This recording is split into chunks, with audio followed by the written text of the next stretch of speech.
નમસ્કાર દર્શક મિત્રો, ગુજરાત ડિવિઝન ન્યૂઝમાં આપનું હાર્દિક સ્વાગત છે। સમાચાર છે, પીપલોદ ખાતે જન કલ્યાણ શિબિર યોજાઈ, લાભાર્થીઓને ચેક અને યોજનાકીય સહાયનું વિતરણ।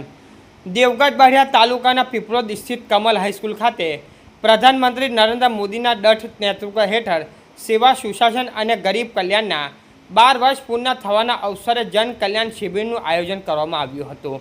કાર્યક્રમમાં મોટી સંખ્યામાં નાગરિકો, લાભાર્થીઓ તેમજ વિવિધ વિભાગોના અધિકારીઓ ઉપસ્થિત રહ્યા હતા। કાર્યક્રમમાં મુખ્ય મહેમાન તરીકે ધારાસભ્ય બચુભાઈ ખાબટ ઉપસ્થિત રહ્યા હતા। તેમની સાથે પ્રાંત અધિકારી મામલતદાર સમીર પટેલ, તાલુકા વિકાસ અધિકારી ભૂપેન્દ્રભાઈ બારિયા, સરપંચો, તલાટી અને વિવિધ વિભાગોના અધિકારીઓ હાજર રહ્યા હતા। શિબિર દરમિયાન સરકારી વિવિધ જન કલ્યાણની યોજનાઓ અંગે નાગરિકોને વિસ્તૃત માહિતી આપવામાં આવી હતી। વિવિધ યોજનાઓના લાભાર્થીઓને સહાયરૂપ ચેક થતાં અન્ય લાભોનું વિતરણ કરવામાં આવ્યું હતું। ઉપસ્થિત અધિકારીઓએ સરકારની યોજનાઓનો લાભ વધુમાં વધુ લોકો સુધી પહોંચે તે માટે માર્ગદર્શન પૂરું પાડ્યું હતું। આ પ્રસંગે ધારાસભ્ય બચુભાઈ ખાબડે જણાવ્યું હતું કે છેલ્લા 12 વર્ષ દરમિયાન કેન્દ્ર સરકાર દ્વારા ગરીબો, ખેડૂતો, મહિલાઓ, યુવાનો અને વંચિત વર્ગોના કલ્યાણ માટે અનેક મહત્વપૂર્ણ યોજનાઓ અમલમાં મૂકવામાં આવી હતી। કાર્યક્રમ દરમિયાન ઉપસ્થિત નાગરિકો સાથે સંવાદ પણ કરવામાં આવ્યો હતો। કાર્યક્રમમાં અંતે પર્યાવરણ સંરક્ષણનો સંદેશ આપતા વૃક્ષારોપણ કરવામાં આવ્યું હતું। જનસેવા, વિકાસ અને અંત્યોદયના સંકલ્પને વધુ મજબૂત બનાવતી આ જન કલ્યાણ શિબિર લોક કલ્યાણ માટે મહત્વપૂર્ણ સાબિત થઈ હતી। રિપોર્ટર વિપુલ કુમાર બારિયા, ગુજરાતના એક સપૂત શ્રીમાન નરેન્દ્રભાઈ મોદીજીના નેતૃત્વમાં સૌથી વધારે શાસનકાળ કોઈએ જો વિકાસની યાત્રાને આગળ લઈ જવાનું કામ કર્યું છે।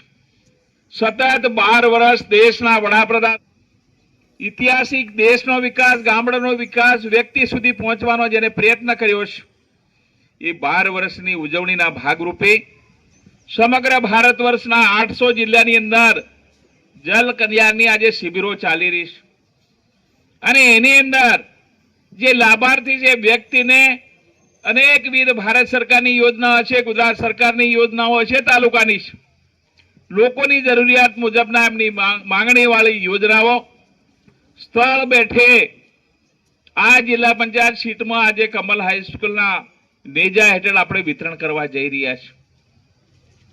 જેની જેની માંગણી છે, જેને જેને અરજી કરેલી છે, ઓનલાઈન છે, દરેક ડિપાર્ટમેન્ટની યોજનાઓ અને એની જાણકારી, એનો લાભ અને આગામી દિવસોની અંદર પણ તમારી જાણકારી છે તે યોજનાનો લાભ સીધા તમે ઘેરે બેઠે લઈ શકે એના માટેનો આજનો આપણા જન કલ્યાણ શિબિર છે। બધી યોજનાની વાત કરતો નથી, એ વિભાગના દરેક ડિપાર્ટમેન્ટના એક તમારા સ્ટોલ લાગેલા છે।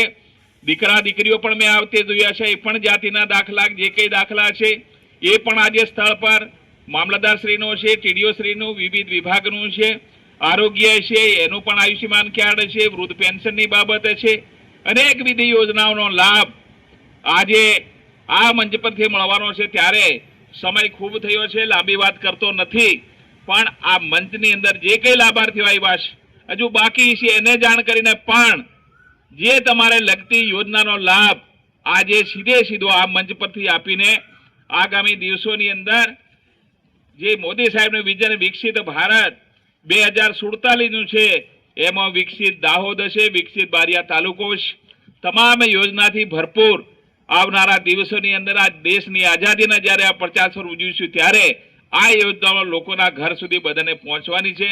રોજગારી માટેની પણ અમે વાત કરતા હતા, એ બેબી રામજીની યોજના છે એને આ 7મા મહિનાથી 1લી તારીખથી આપણે શરૂ કરીએ છીએ।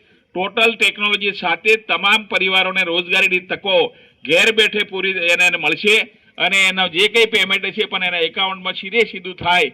ગામડાનો વિકાસ છે, રોજગારીની તકો છે, એ પણ મોદી સાહેબે જે જાહેરાત કરેલી એ યોજનાને પણ આવતા મહિનાની 1લી તારીખથી આપણે શરૂ કરીએ છીએ અને બીજી યોજનાઓ નવી જે કંઈ મંજૂર થાય છે એને પણ જે કંઈ લાભાર્થીઓ વંચિત છે તમામને એની યોજનાનો લાભ મળે અને ગામડું સમૃદ્ધ થાય અને વિકસિત ભારત ત્યારે ગણાશે, વિકસિત ગુજરાત જ્યારે એવું ગણાશે કે જ્યારે ગામડામાં કોઈ ગરીબ વ્યક્તિની હશે।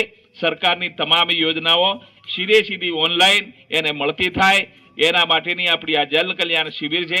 એમાં આપ બધા ગરમીના સમયમાં પણ ખૂબ મોટી સંખ્યામાં ઉપસ્થિત રહ્યા છે. વરસાદ પણ આજે રાતે અમુક વિસ્તારોની અંદર આ રાઠવા સાહેબ કે અમારી નદીઓ જતી રહ્યો છે તો આવા વિસ્તારમાં પણ પડે અને બધા ખેતીના કામની અંદર લાગીએ. આવનારું વર્ષ આપના માટે ખેતીવાડી ક્ષેત્રે, તમામ ક્ષેત્રે, નિરોગી ક્ષેત્રે ખૂબ આગળ નીવડે અને મારા વહીવટી તંત્રના અધિકારીઓએ જે હિંમત કરીને લાભાર્થી સુધી યોજનાનો લાભ પહોંચાડવાનો જે પ્રયત્ન કર્યો છે, વહીવટી તંત્રને પણ શુભેચ્છાઓ પાઠવું છું. લાભાર્થીઓ પણ એમના જીવનમાં સુખી થાય એવી આપ સૌને શુભેચ્છાઓ. ભારત માતા કી. સમાચાર જોવા માટે ગુજરાત ડિવિઝન ન્યૂઝ ચેનલને like, share, subscribe, bell icon press button દબાવવાનું ના ભૂલશો. ધન્યવાદ.